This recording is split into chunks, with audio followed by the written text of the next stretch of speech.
ब्रह्मचर्यव्रती दंडे वेदांत पंडित श्रीमद्विवेकयोगी मां प्रचोदयतु सर्वदा मुखं करोति वाचालं पङ्गुं लङ्घयते गिरिं यत्कृपातमहं वन्दे परमानन्दमाधवम्.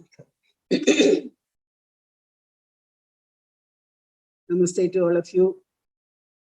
It had been a very hectic week for us because of the Universal Brotherhood Day competitions and so on. Still, somehow I managed to find time to sit with this favorite topic. Before entering into the 9th chapter, which I would like to call as a royal path for perfection, Rajavidya Rajakukhya Yoga, there were some more points in the 8th chapter which are worth our consideration. First and foremost, what is the use of all this knowledge of Akshara Brahma, the ultimate truth in our day-to-day life? What has that got to do with our Amrit parivar? That will be a question which will be haunting us. Those whose mind is still in a rudimentary stage of approaching Vedanta, these questions may arise. So we will just peep into that aspect. The best example is, why have we chosen in India to keep on our emblem the words Satyameva Jayate?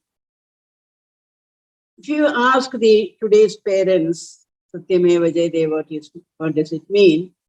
They won't be able to answer in a proper way.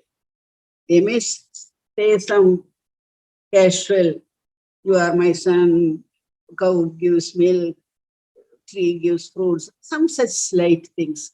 But what exactly is meant by Satyameva Jayate? So before we enter into the Rajavidya Rajakukhya Yoga, there a clarification is necessary. What is that clarification? See, truth must become the prevailing, or what we can say, the central pillar of our existence. If our life is to have any value, what brings that value? Sri Ramakrishna Deva used to say, the Reserve Bank's seal with the governor's signature adds value to the note. Otherwise, that note has no value at all. In the same way, he also used to say, put any number of zeros, but unless you put one before it, the zeros are just zeros, they have no value. But the minute you put one before them, then each zero assumes its own value and its own position. In the same way, adding truth to our existence adds brilliance. Not only brilliance, adds shanti, peace, happiness, because everything is, in the final analysis, is centered on the truth. Once you accept truth, Holy Mother used to say, in Kali Yuga, sticking to truth is the greatest tapas. And we know now, in the present day, it is really a tapas, not to utter a lie. Maybe sometimes preparing ration card, we may add so many relations and cousins, they all become valuable when you are preparing ration card in good old days. But now, to some extent, because of the our identity card, that has become a little under control. So anywhere you add truth, you will find artificialities get eliminated. Where do we start? Husband and wife relationship. It has to be based on absolute truth. Between the father, mother, and children, truth alone must prevail. Between the master and the servants, there should be truth. And between the boss and the subordinates, there should be only truth. So when truth becomes the prevailing factor in our life, everything else will be added, because everything else is radiations from this truth. And all that glory and glamour will be added into our lives. And what is that truth? Normally, we don't have much idea. So now, after going through the discussion, especially after discussing about the question and answer session of Gargi and Yajnavalkya, we have some idea. The Otaproda, that word we must always remember. What is pervading? Isha Vastamidam Sarvam, which is that pervading thing. Without that, there is nothing. When you take a drop of water, it says H2O molecules are there everywhere. So in that way, Othaprodam in the universe is that truth. So once at least a few Amrit parivars become centered in truth, you will find so many corruptive influences will be eliminated from the society. So when they say Satyameva Jayate, it is a warning to all of us. In our system, the judgment will be based on Satya. The ruling should be based on Satya. The government should work on Satya. Just imagine what will happen then. There will be nothing but prosperity. So this is straightforward, Rijitum, Arjavam. We must try to make it part of our life. We can say, yes, I shall not utter any untruth. We shall say, I shall avoid as much as possible artificial behavior, artificial things in our lives, and try to use as much as possible what nature has to offer. So there are myriad ways in which we can introduce this taste of truth into our day-to-day transactions. And to that extent, our health, our mental peace, our happiness arising out of human transactions, all that will improve. In this connection, I remember a very beautiful quotation, which I picked up as an intermediate student way back in 1951 when I was intermediate student in our English text. There was one quotation, I forget the order and all that now. Truth in human relations is of a dubious nature, hard to understand and harder to convey. For us, once we understand this Akshara Brahma, the Otapreda,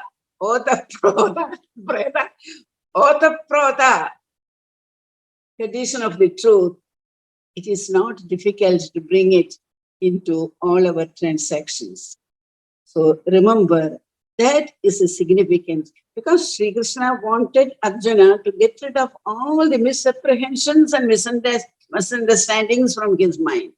So for that, the best remedy is to give him a intravenous injection of truth, but nothing but the truth.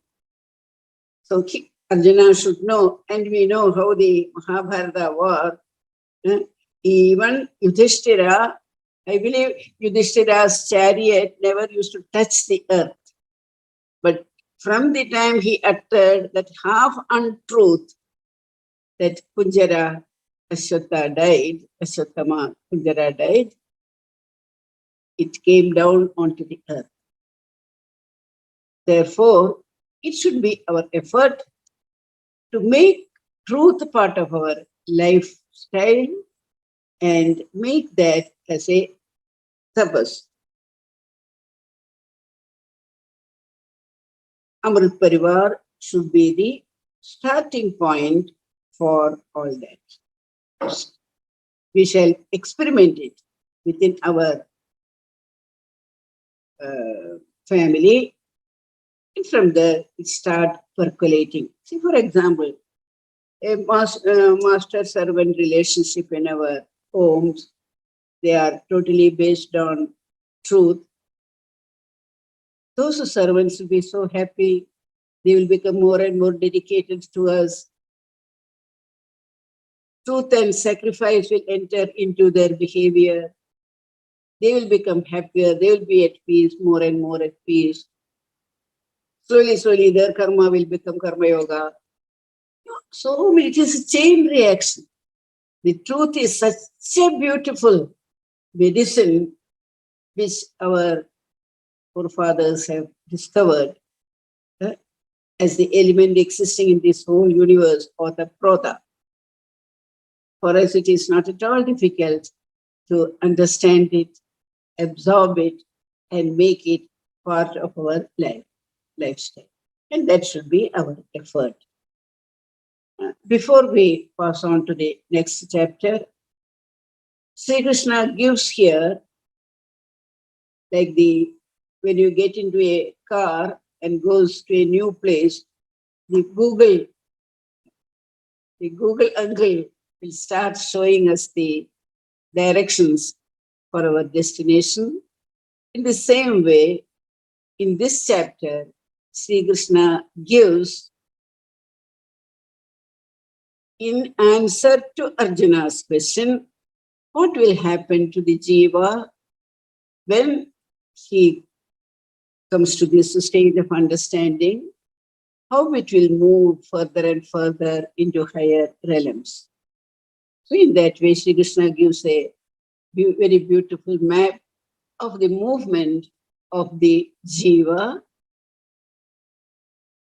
which is striving to move onward and forward in its journey to the ultimate truth.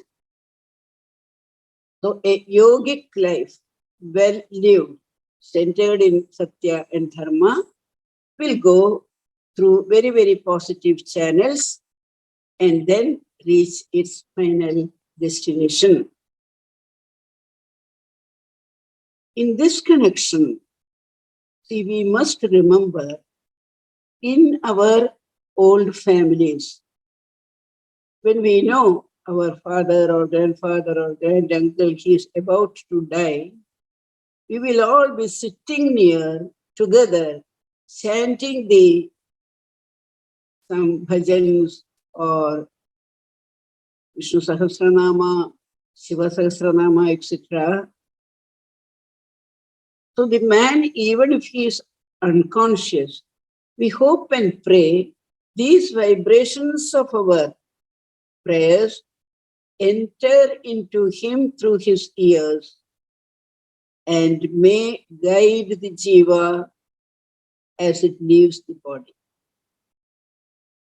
I can't but remember the death of my mother. She was on the deathbed 2-3 days without any jiva.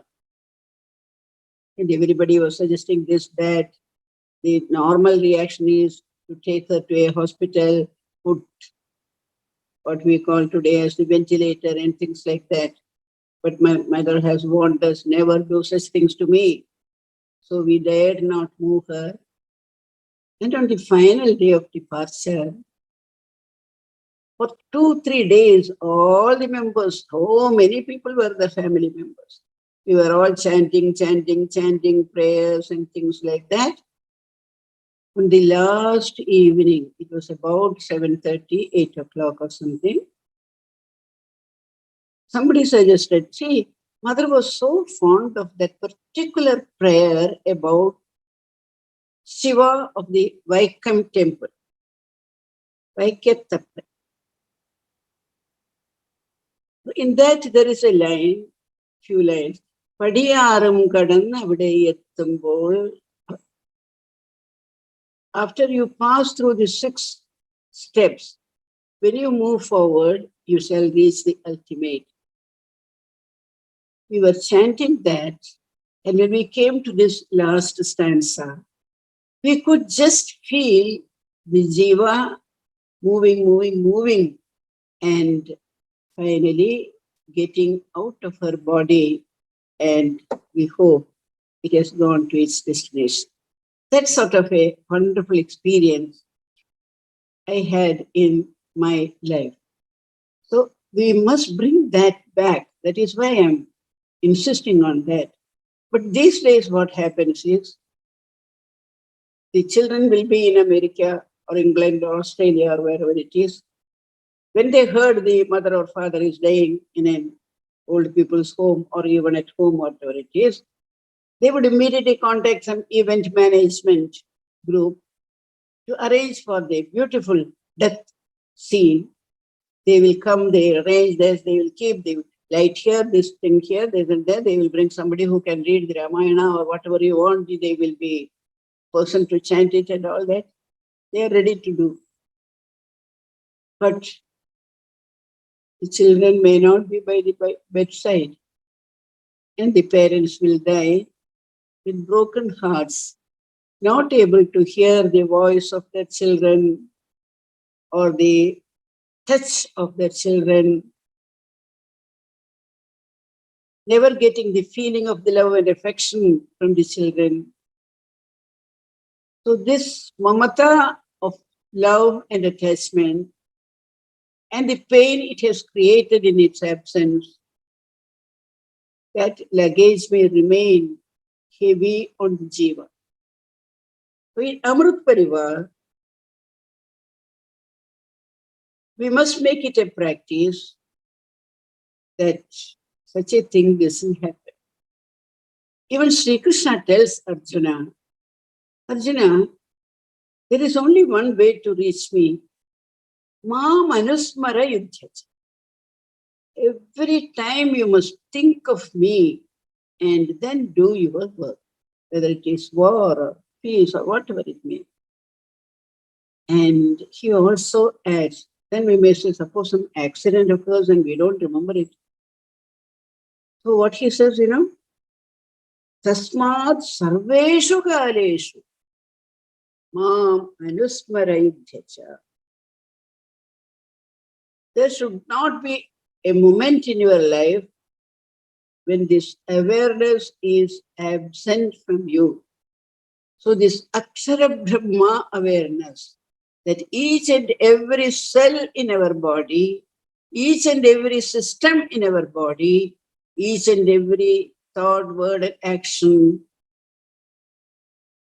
have been gifted to us because the Akshara Brahma, the everlasting truth, is permeating in and through all of them. So even if we are not able to think of a particular God or chant any name of something, this awareness should be kept in our mind. And Amrit Parivar should bring back this very simple but very, very essential habit of sitting near the old people, chanting the prayers which are dear to them, or the well-known Namavali or something like that, and see that the jiva carries with it this beautiful imprint of a godly thought. how wonderful it will be. So with that thought, that we shall also try to keep that awareness of Akshara Brahma, that is in all that is dying and decaying in our body, in our life, in our transactions, we will try to keep Ota Prota, this awareness of the Akshara Brahma. Akshara, there is no Kshara in it, no death or decay in it. So that should be the characteristics of the Amritha family. We have to bring back into our Hindu families this sort of a consolation to the dying people, that the members of the family should sit near and chant, not having any commercial transactions at that particular moment of their departure, but have only this remembrance of the Akshara Brahma in whichever form we want, whichever God or Nama or Japa, whatever it may be. That should be one of our essential duties. That is why Akshara Brahma Yoga is important. So the question, why do we need to know about all that, is unless we know the extent, the Otaproda nature of this Akshara Brahma, we may not be able to make it part and parcel of our thought, words, and action. So it is very, very important. With those words, Sri Krishna pauses a bit, waiting for Arjuna to absorb his words. And we also, having learned about Akshara Brahma, rejuvenated with a new energy, with a new awareness, we shall step on to the 9th step, Rajavidya Raja Yoga, Raja Mukhya Yoga, the royal path to perfection. Every path which Krishna describes leads to perfection. But this chapter, he gives us so many credit cards. So many credit cards. Any one of them we can keep with us. Not for this birth alone, but throughout all the births we may take. That is the strength and potency of the credit cards which Krishna is to supply us in this particular chapter. That is why it is called the royal path. Only a king can give you, the ultimate entrance to the palace. Only he can provide. Nobody else, not our government or the central government or election commission. All those cards are valid here and there. But the card which will take us onward and forward in our evolutionary journey, that can be given only by Sri Krishna. So when Sri Krishna started going deeper and deeper into the truth of existence, Arjuna felt something is deeply penetrating into me. Some intravenous injection of glucose, giving us a new energy. Arjuna could feel the links of his ignorance, the links of his Maya breaking off, and not only the ignorance, but also of his ego breaking off, and a deep sense of humility replacing his ego. Suddenly it dawned upon him, oh, I am nothing at all in front of my friend. For the first time he felt, all the time he used to look at his biodata. The biodata, a very handsome prince, the best warrior, belonging to the Kuru dynasty of Hastinapur, Pandu's middle son. He used to be so happy about his biodata because also that biodata had a golden tinge about it, as different from all our biodatas. Arjuna's biodata had a golden border on it. And that border was, he is the closest and dearest friend of Sri Krishna, and he is also Sri Krishna's brother-in-law. So on that golden hue, he used to be so proud. But now, having listened to Sri Krishna's deeply penetrating advices, all that ego got shattered.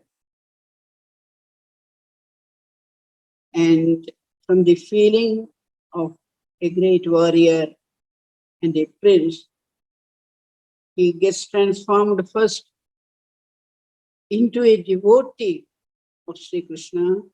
He understands, here is the Lord and Master of the universe, and I am just a devotee. And then later, still further, he feels that I am nothing but a very, very humble disciple. It is with that he prays. The background picture of my talk, you will see in front of Sri Krishna, he is with all adoration and humility, Arjuna is sitting. So this transformation happened to him, and when Sri Krishna knew Arjuna is now amenable to take my advices, he starts elaborating on his glory. Maya tadamidam sarvam jagadavyakta murtina matstani sarvabhutani nachaham teshvavastita. Once again, imprinting on Arjuna's mind that there is nothing in this universe in which his presence is not there. So for us, we have already got in our mind the Otaprota truth, and we can very easily absorb these words of Sri Krishna.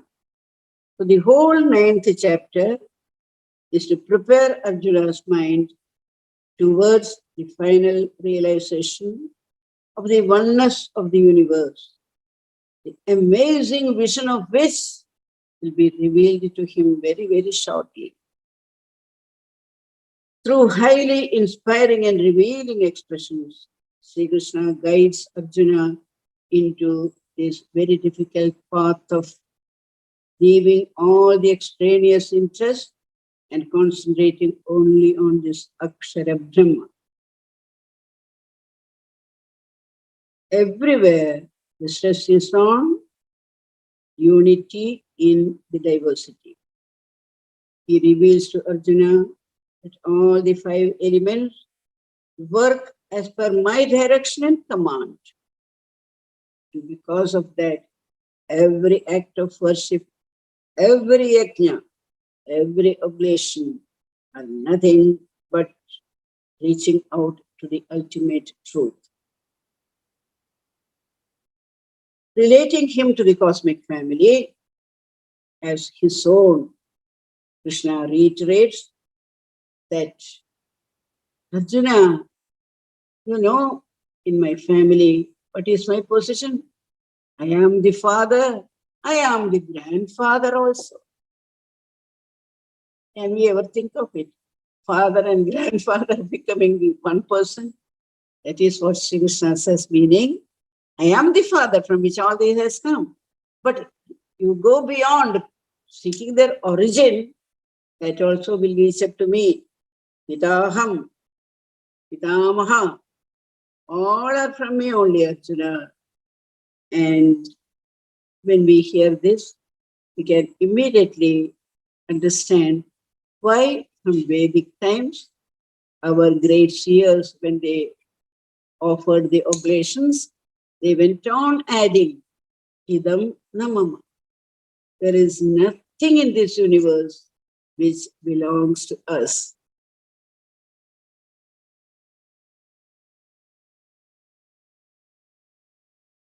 And here comes now the beautiful credit cards which Krishna starts distributing to his devotees. We will also stand in queue to get one card at least from him.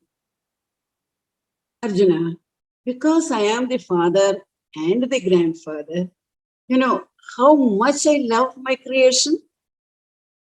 I cannot think of hating any bit of my creation.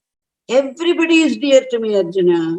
I am all the way concerned about the welfare of the universe. Because, Arjuna, I am the one who take care of their welfare. Yoga kshemam mahamyaham. Imagine,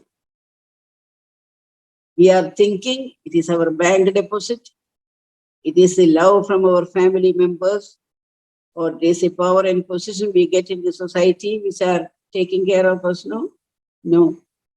It is He, as our Pita, as our grandsire. It is who takes care of our Yoga Kshemam Mahamya. And this credit card is for the Jiva, not Jivita. Our LIC has borrowed this Yoga Kshemam Mahamyaham, but it is valid only for our life. When we die, the money will go to the nominee.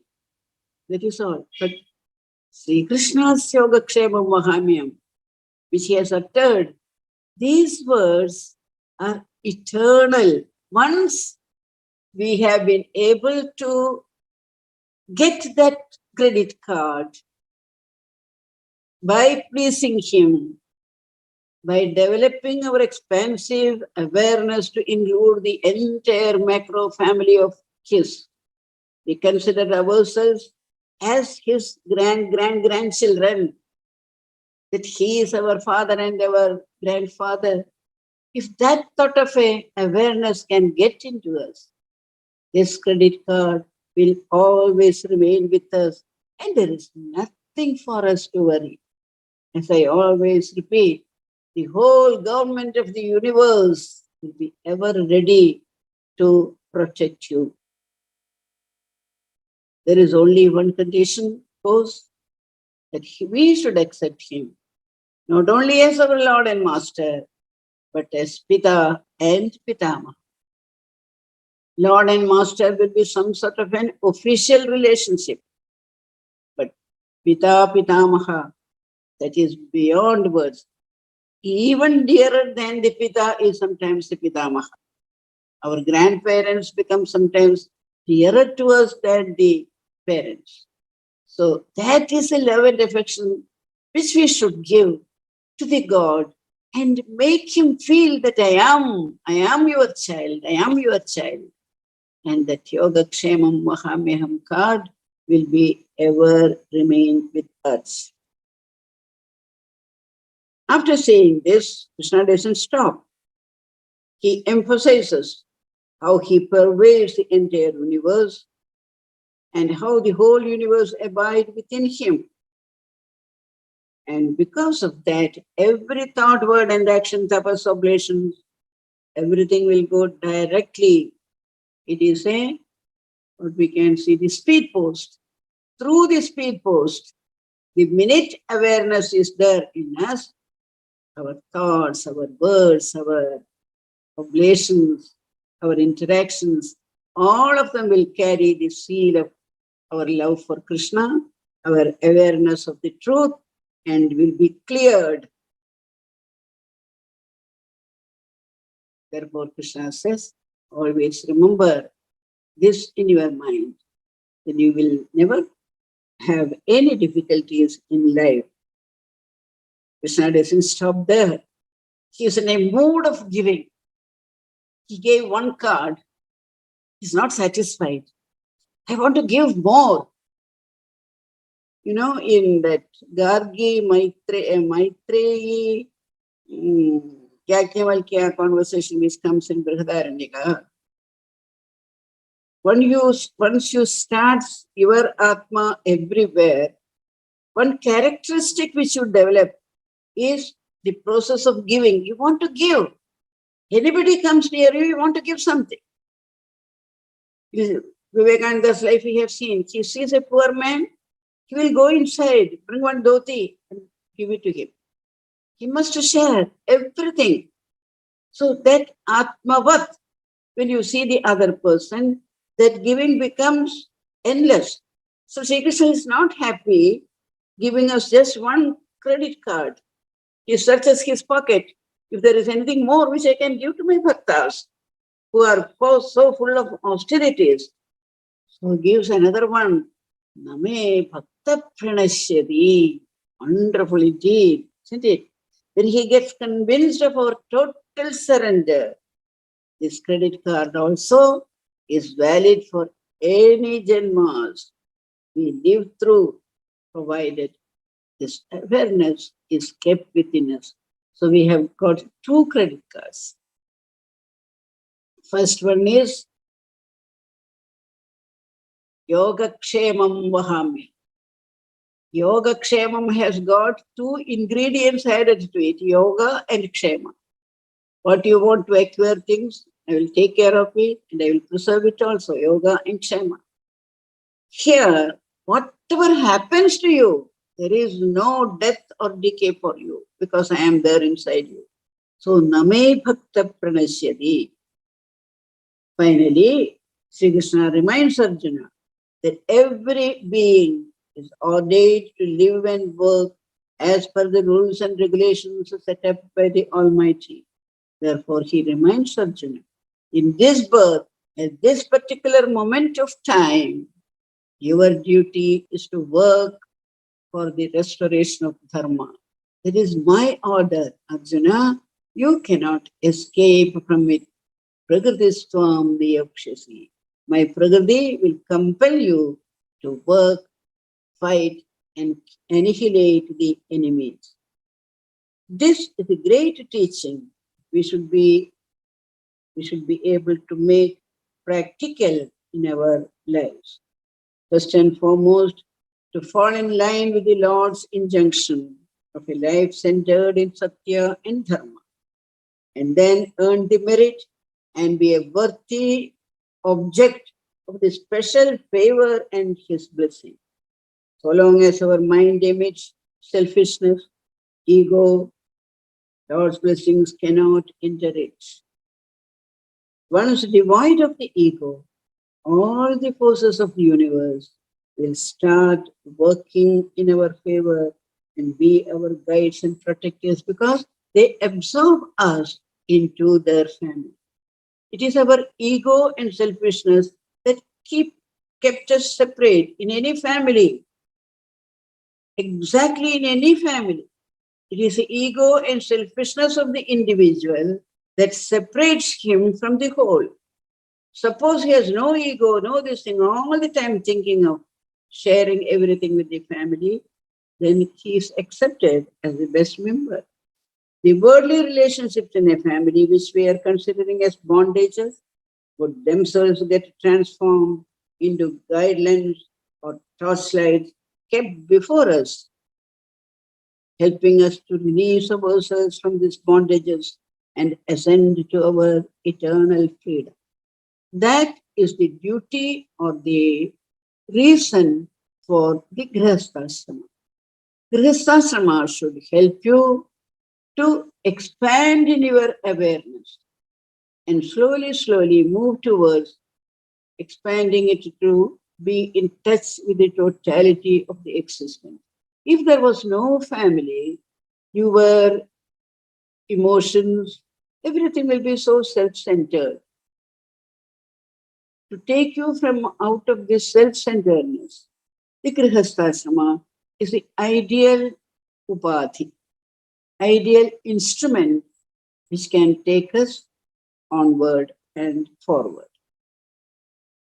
So this chapter is really, as it has given us these two wonderful credit cards with which we can move about, not only in this world, but in other worlds also. How could Nachiketa go to Yama? He must have had, even though he was only a 7-year-old child, utterly unselfish, totally attuned to truth and dharma, and full of Shraddha. Even as a 7-year-old child, he had these cards with him so that he could travel anywhere, reach anywhere, converse with any Lord and Master. So it brings a new understanding of Nachiketa.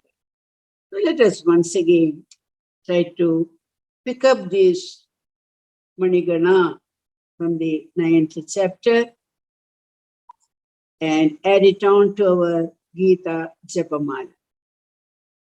As I had once indicated, from each chapter we should pick up some of these guiding principles for the Amrit Parivar or our personal happiness and evolution, and create a Japamala.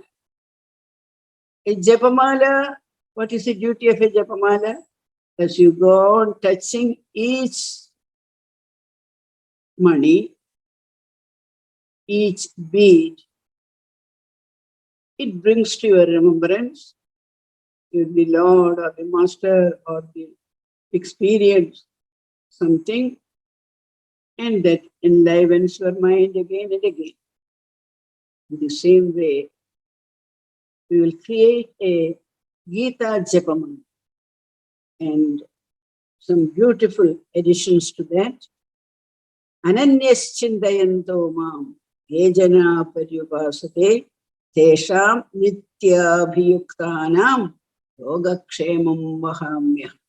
That comes in the 22nd stanza in the chapter 9. That is where we get the first credit card, Yogakshemam Vahamyaham. Then Krishna gives another very beautiful idea for us. See, we are always thinking, what can I give to Lord? Can I give a golden kirida or some silk clothes? Or maybe I will renovate the temple or make some fixed amount for donations, things like that. Krishna says, no need, because the whole universe is mine. What is it you can give? All we can give is Patram Pushpam Phalam Toyam Yome Bhaktya Prayachadi Tadaham Bhaktubahridam Asnami Pretatmana. You take any leaf, a tulasi leaf is best. Take any leaf, identify it with your thought for me, offer it to me. You know, that is how so many people have come to me, offering these bilwa leaves or tulsi leaves, things like that. And you remember Arjuna? Don't you remember the story of my coming to your ashrama? When Panjali was in trouble with that great Durvasa and his thousands of Sishyas waiting there, unable to give food. Yudhishthira was, he did not know what to do. He was shaking with fear. He may curse us. Do you remember how I came there? And what did I get from Panjali, from her? Akshaya Patra. Akshaya Patra. Just a piece of leaf. And eating that, I made the whole universe filled with food in their stomach. You remember, Arjuna? That is enough. A piece of leaf. Pushpa. Arjuna, have you heard about the story of Gajendra? Gajendra Moksha? That Gajendra Indradyumna, he became an elephant and he was caught hold of by an akra and he was sinking. He did not know what to do. Suddenly he remembered me. He had given up everything. All the elephants left him. He was alone and this crocodile was not leaving him. At that time he remembered me, Arjuna. And I had, I knew that I had put one lotus near him so that he can take that lotus. And he offered it to me with a full heart. And I went rushing to him. Don't you know, Arjuna, that? Patram, Pushpam, Phalam. You remember, Arjuna, my story of Sri Rama? You must have heard in Ramayana. What did Sabari give me? Just a few fruits. And I was so happy. And I gave her salvation. That great king who was starving, he gave me food and everything. Finally, I gave him salvation. When he offered the last glass of water which he had kept for his family, he gave that water to me and I took the whole family with me. Yoga kshemam mahamya. I took the whole family with me, Arjuna. So never for a moment you doubt what you can offer to me. Anything. You can put your hand anywhere. Maybe one flower or one leaf or anything you give me. I will be happy because the whole universe is me only, Arjuna. What is there you can give to me? All I want is the mind, the surrender of your mind. Even if you cannot do that, Sri Krishna reminds him, Yat karoshi yadasnasi yajjuhoshi dadasi yat tapasyasi kaunteya tad kurushama darpana. I have made it into a prayer and I sing it every now and then. Yat karomi yadasnami yajjuhomi dadami yat tapasyami govinda tad kurush karodi tadarpana. It can be made into a very beautiful prayer. And Sri Krishna will be very happy. Anytime you are taking anything, you can say Brahmarpanam, Brahma will go Namo Bhagavate Vasudevaya. Offer to him. That could be a very beautiful, be a new addition to our Japamala. And last but not the least, is wonderful card again. Kshipram bhavati dharmatma sasvas chantim nigachati. Kaunteya pratijanihi. I swear, Arjuna. Satyam. Name bhakta pranasya. My bhaktas, one who is devoted to me, will never have any sufferings in his life. So these are the additions for our Japamala. And these 4 verses are so very beautiful, so very consoling, so very thrilling that we can wear them all the time. And these stanzas which I mentioned in such connections, it will be good for you to read Bhagavad Gita again, get a good commentary and read it again and understand the meaning. For us now, they can become part of our, as we keep photos of our people in our drawing rooms and in the Amritha parivar, we can hang these slokas so that all the time we will be remembering Sri Krishna and his wonderful words through Arjuna to all of us. Sri Krishna, Namo.